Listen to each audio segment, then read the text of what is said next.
gospel. What is God calling you to? What is the fear in your life that needs to stop so that you can start to live and lead in this unprecedented hope that Jesus offers? I remember 26, maybe 25 years ago. Man, I was heavily involved in a church, and I was taking these classes on discipleship and evangelism and really spending time. I was devoting time volunteering with college ministry. I was a part of the college ministry. And the pastor of this church, senior pastor, and I were going to go visit a couple of families in our church. And so he brings me along, and we're having a great time. We go back to the church, and I remember it as if it was yesterday. We were sitting in his truck, and as pastors do, which I know now, but in that moment I had no idea what he was doing, but he was asking me questions about my life and how God was revealing himself and what I was passionate about, and we just were having this great conversation, and then he says these words to me. You know, Tim, I think God is calling you to full-time ministry. He couldn't see it on the outside because I had an image to protect. But what was happening on the inside was this fear started to permeate all inside me, in every bone and in every muscle. I wanted out of that car so bad. I wanted out of that truck right now. I wanted out. And I will tell you, the next 2 years of my life, as I lived and led and made choices in my life from fear, it was the worst, darkest 2 years of my entire life. You need to hear, though, what I'm not saying is God was punishing me for not stepping into it, but the choices that I was making because of my fear, the things that I was doing because I wanted to cover up and I wanted to distance myself, led to two of the worst years of my entire life. I distanced myself from the church. I didn't volunteer as much. I wasn't around as much. And I doing everything I can because I was living in fear.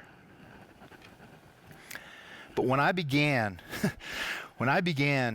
to understand and put my trust in Jesus, when I realized that I could trust that God is who he said he was, and that he would be with me and he would empower me, when that switch began to flip, he answered the big questions that I had in my life. I discovered that my best life is walking step in step with Jesus, and I began to realize that my life could be a movement of God. And everything changed from there.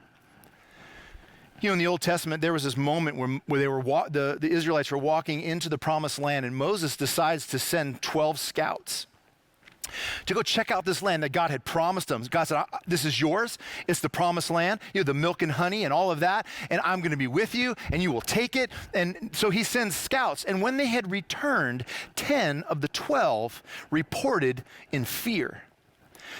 Moses, you're not going to believe what you saw. There's giants, and there's this, and there's that. And if we do that, we'll be enslaved, and we'll be, taken over and conquered, and we cannot go in there. No way. But there were two. Caleb and Joshua said, no.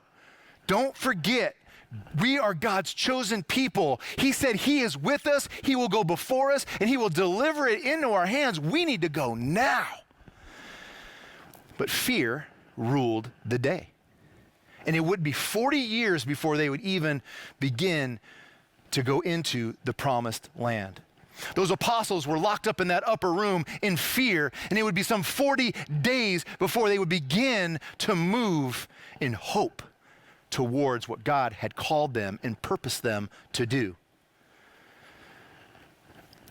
What we see in and throughout the books of Acts is amazing.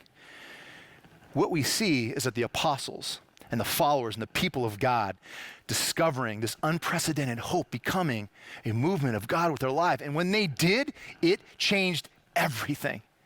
And we cannot miss that.